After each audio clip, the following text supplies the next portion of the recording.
Tonight, for In Your Corner, uncovering how delays in testing results are causing more challenges in tracing the coronavirus from person to person. Thanks for staying with us for local and state coverage. I'm Patrick Nolan. Our Katie Legrone has been following the state's contact tracing efforts for months, and tonight she lays out the latest concerns and the new study that's aimed at improving the process. As the number of positive COVID cases continues to put the Sunshine State in the national spotlight, Florida is now pouring more money into its contact tracing program.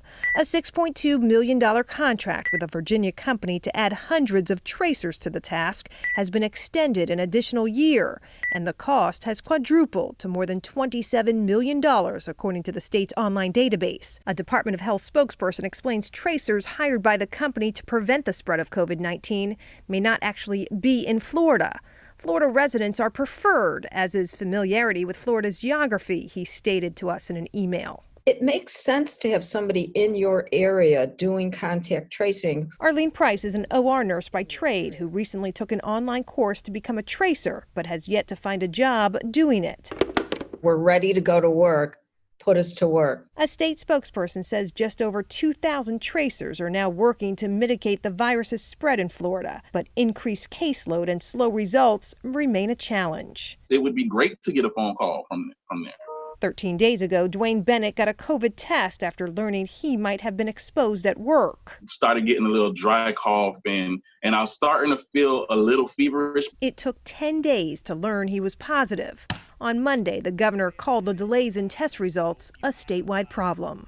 The turnaround time is just not what we would want it to be. In general, the goal is always as soon as possible. Dr. Jacqueline Evans is an associate professor at Florida International University. She says lag times in results make successful contact tracing more difficult. The window of opportunity to reach a contact before they become infectious and go out and infect others, that window gets smaller and smaller. She's now part of a new study aimed at teaching tracers more cognitive interviewing skills to better jog a person's memory. I feel back to myself. It's only been 3 days since Dwayne Bennett learned through an online patient portal that he's COVID positive. Because I didn't get a phone call. I still haven't gotten a phone call. A contact tracer also has yet to call him, but if they do, he questions how much help he'll be able to offer, since his exposure and his test are now weeks old. If I'm 2-3 weeks out from my initial symptoms and everything, and then I'm getting a phone call 3 weeks later, I might have forgotten some important information, FIU researchers hope to have the results of their study in the fall. Meantime, the governor has said more rapid testing will be available at testing sites in Orange County in South Florida for symptomatic patients. Katie Legrone, Fox 4, in your corner.